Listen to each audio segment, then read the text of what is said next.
Hi, this is Chuck Gardner, and this is another one of my boring golf tutorials.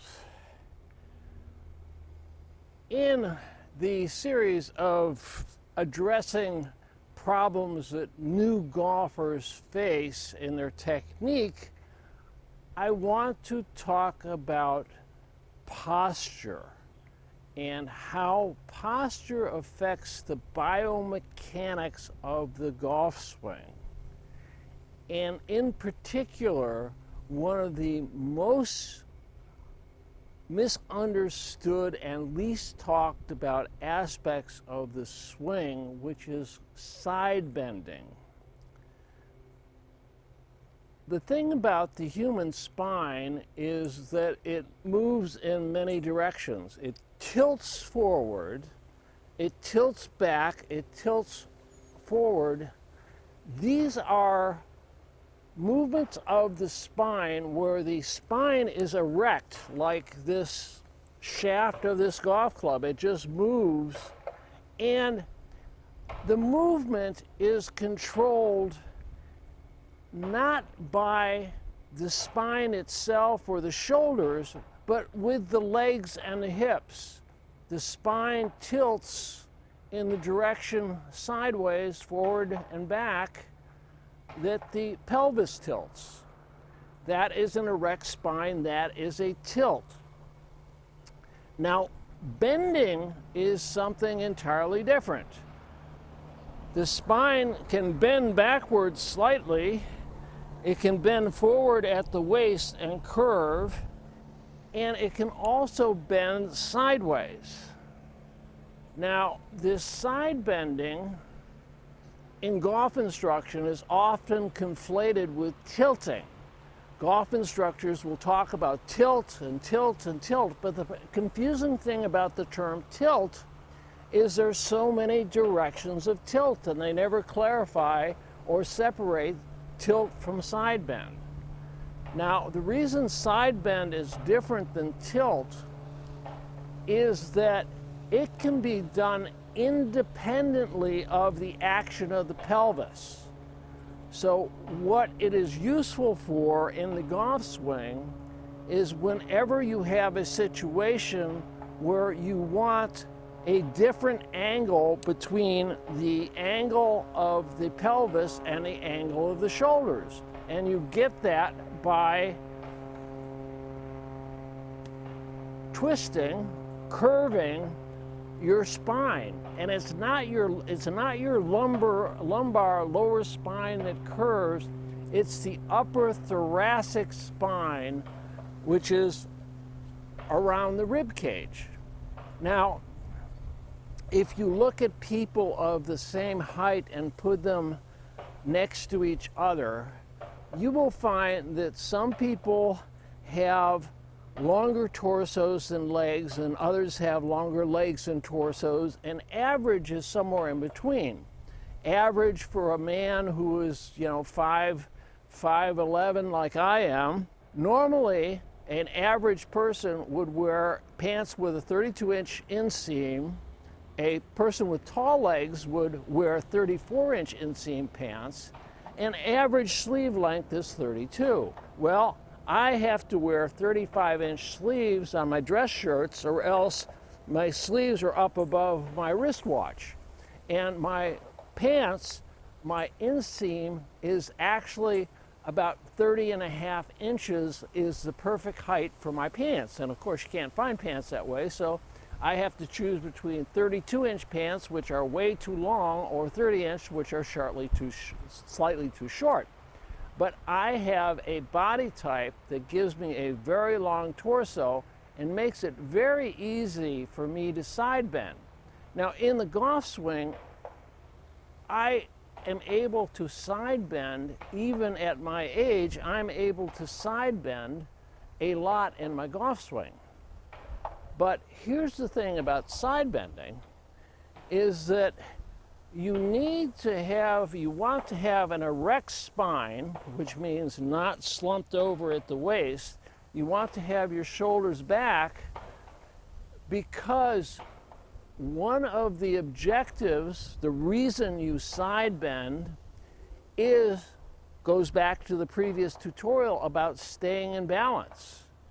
Now, what happens when you side bend, it's very difficult unless you really concentrate and bow your legs to lock up your hips to side bend without getting a sympathetic reaction of the hips moving forward. You side bend back and your hips will automatically shift forward, and that's because your subconscious brain is trying to keep you in balance.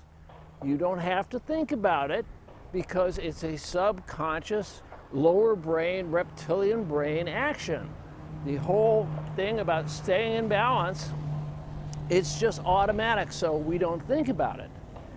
Now, the problem in a golf swing is that you do need to think about it because you have this asymmetrical force pulling this direction in the takeaway and this direction in the finish and pulling you on your toes as it comes down at impact. So what the golfer needs to do is become consciously aware of this so they know consciously, have a plan for, okay, the club is going this way, so I have to brace and shift my weight forward this way. Now, what happens during the downswing is you're on your front leg, and then as the club comes forward, then you have to shift your weight backwards. Now, when you shift your weight, you're really talking about body mass. And you have to distinguish between your upper body mass and your lower body mass. You actually have 3 body masses. You would be surprised if you were to cut off your fat head and put it on a scale, how much it would weigh. Well, this is a huge influence on balance, particularly when you have a long torso like I do.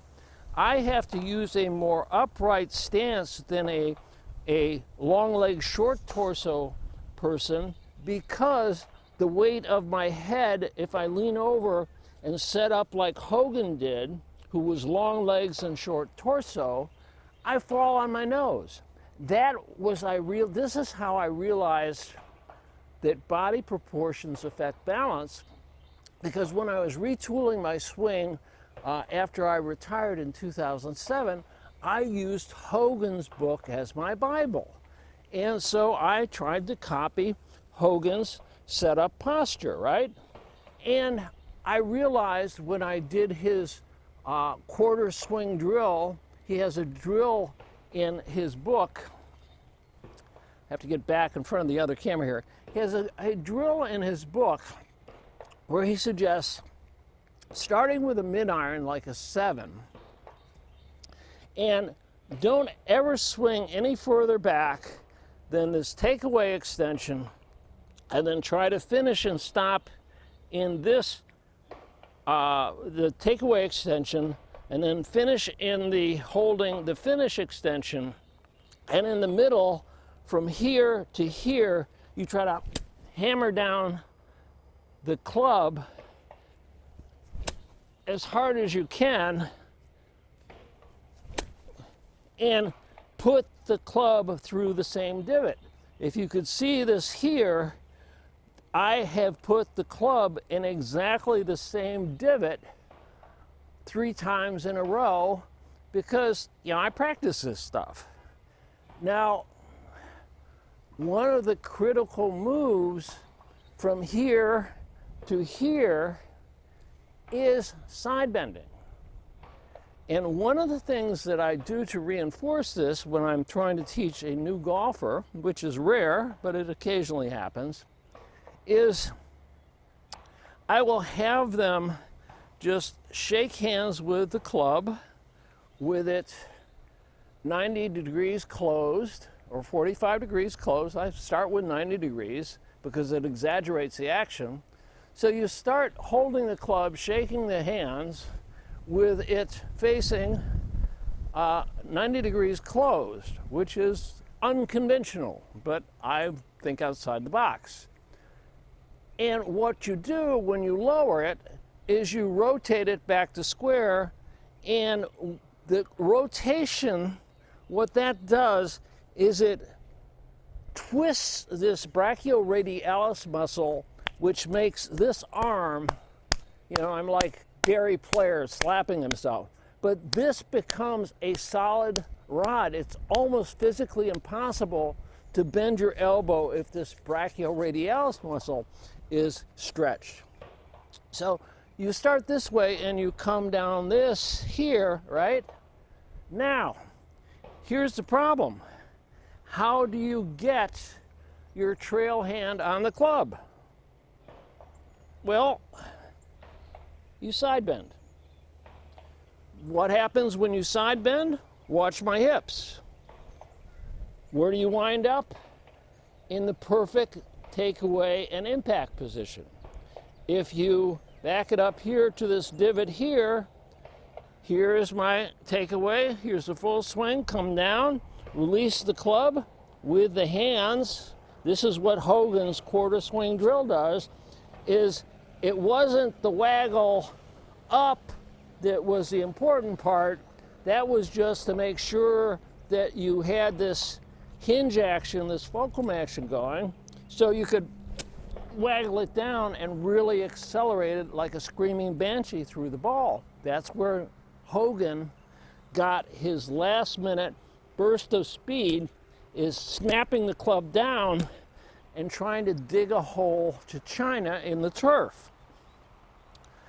And the key thing that he did, which I realized by doing stop action analysis of his videos that I hadn't been doing, side bending the spine. So what I have the beginner do is, this is how I came up with this weird thing about turning the club, because beginners have a terrible time getting their hands in the right position at address, and then when they do, their arms are loosey-goosey like spaghetti. And for years I had heard in golf instruction that your arms should be relaxed, your arms should be relaxed. Well, why did they say that? Because the people who were saying that were gripping the club on the ground, and they had never felt this brachioradialis muscle tense up at address and be ramrod, keep the lead arm ramrod straight. Hogan, when he gripped the club, he held it out in front of him, and he started, when you hold it out in front in the air, it's easier to put your trail hand on correctly. But I found for beginners and myself, it's easier to just shake hands with the club with the face 90 degrees to 45 degrees closed, depending on how much rotation you have in your forearm, then bring it down, and then side bend and put your hand on. Now you have a really good grip, really good textbook grip, and I'm barely holding onto the club. You hold onto the club tightly with these three fingers on your hand, these bottom three fingers of your lead hand. Your thumb winds up on the side, and your trigger finger on your trail hand, you want that separated, because as you bring the club back and down, if you have your trigger finger separated on the grip, you can get tactile feedback, haptic feedback of the pressure that you have in lag and release in your swing. When I bring the club back in my takeaway, I'm feeling a lot of pressure on this index finger of the trail hand. When I come down in the downswing here, I'm still feeling that pressure because I'm keeping my lag, and this is the point when my hands are crossing my back leg that I want to feel that pressure release, because that means I am releasing the lag. And biomechanically, the way you release the lag, this aspect thumbs up with the wrist is called radial deviation. This aspect here, where you point and go straight down, snapping down, is called ulnar deviation, because you have the radius and ulnar bones in your forearm. Now, what the conventional golf swing, the difference between my swing, what Hogan did, and the conventional wisdom in a swing, is that for years I was taught to keep my arm bent through impact and not fully straighten it until after impact. And once I realized that you get so much acceleration from this action, rotating action like a karate heel strike to break boards, I realized that that advice was wrong from a physics standpoint, because you get more acceleration out of your hand this way. A karate guy will punch much faster than somebody throwing a hook, a conventional hook. Conventional hook is more of a shoulder rotation action here. This is strictly, mostly arms accelerating and then throwing the body mass into it behind it, which is exactly what you do in the golf swing to generate power and stay in balance. And going back to the role side bend has in this, is that the mistake I made for 20 years as a beginner was nobody had ever talked about, I had never heard the word side bend in golf instruction, so I didn't know to do this. I had heard drills that said, throw the ball underhand, practice how it feels, and then it dawned on me, connect the dots, that's side bending. You only can throw the ball sidearm if you side bend. And Hogan's drill and watching his videos frame by frame, realized that was the missing piece of my swing. And so I came up with this thing about twisting the club and lowering it, because you start here and grab the club like you would normally stand with your arm on the side. This is actually how Nicholas, in his book, Golf My Way, suggested you just lay the club to your side and shake hands with it and then bring it back to the center. Well, the problem with that is it doesn't tense up this brachioradialis muscle, which I realized was so important to keeping the arm straight. I used to have a terrible problem of bending my lead arm in the backswing, until one day I came up with the idea of turning it sideways and then turning it to bring it back. Now, when you start here with it sideways and then turn it and bring it back, it winds up in the center with the butt shaft pointing at the center of the body, which is ideal. At impact, the difference between address, the conventional address position, and impact is your hips are turned 45 degrees. Well, what happens if you turn your hips 45 degrees and move your hands with them because your arm triangle is locked? Look where your hands wind up relative to your feet. They go from the center of your feet to here. So again, this is something that I didn't realize or think about, because nobody ever told me in instruction books. All these books I read, they told me how to grip the club, but never the cause and effect relationship why. It was a book by Australian golf coach Steve Vaughn called Simply Golf that I read in the early 2000s. His mantra was set up is impact. And he was the first golf instructor I ever read who suggested aligning your club by putting your body in the hip open, shoulder square, side bent position where you are when you strike the ball. And to take it a step further, I realized that it's not where you strike the ball that's important, it's a half inch further or so in the swing where the ball releases off the face, and that's where you need to control the face angle. So actually, at address behind the ball, even with your hips open behind the ball, you need your face slightly open to release it square to the target. And again, these are conceptual things that you have to realize at a conscious level when you set up in order to execute a really good golf swing like a professional. Getting back to posture and balance, you must start with an erect spine, which means straight spine. You can tilt it by shifting your weight with your legs, and also if you side bend, it's going to tilt it more.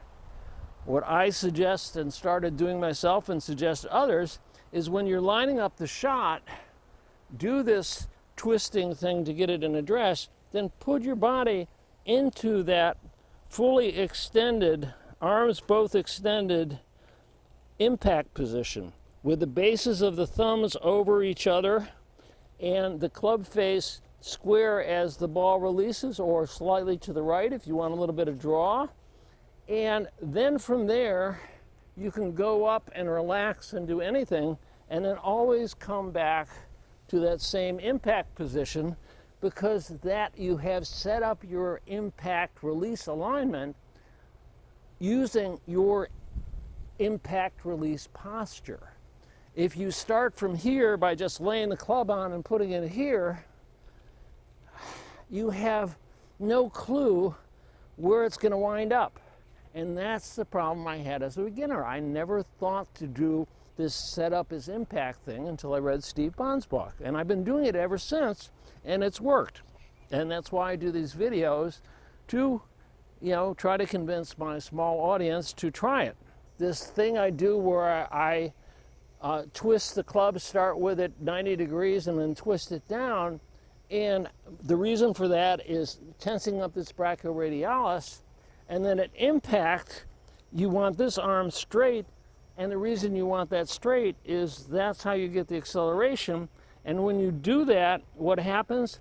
This brachioradialis muscle in the trail arm tenses up, and you get arms of steel. There's zero deflection in the golf club, because when your arms are locked up together, both brachioradialis muscles bulging, the club has difficulty moving unless you move your shoulders. And that's how most long drive hitters and really good ball strikers wind up hitting the ball with their natural athletic coordination nowadays. So, this, as usual, is long-winded, but the points to summarize is that you need to be consciously aware of what your joints are doing to your muscles and how it locks, how twisting action of your hands, like this or like this, either way will cause this brachioradialis muscle to tense up and give you stability in your swing. I prefer to do this. Dustin Johnson does this. He bows his wrist. Hogan did too, but that leaves you prone to injury if anything, the club strikes any object. I sprained my wrist that way. So, and in terms of side bend, what you need to do is be conscious of what side bending is doing in your swing, and that you need to have an erect spine to do it.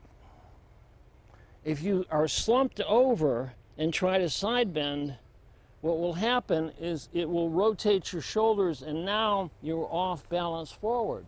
That's a problem that one of the guys I play with, he has a tendency, because like most people, he has a tendency to slouch, right? So in the finish, if he side bends, he ends up falling off balance, and the hands open, and you get a slice. I do the same thing. If I'm tired and I'm slouching, I find myself slouching over and all of a sudden I'm hitting slices because I'm falling off balance and trying to save the shot with my hands by pushing them out to the target. And instead of keeping my spine erect and side bending this way, see the difference? If you keep your spine erect and side bend, my hands rotate around my body. If I slouch over and side bend, they go out away from my body towards the target, which generates a slice. So, in a nutshell, that's the point I'm trying to get across. So again, thanks for watching, and we'll pick it up next time.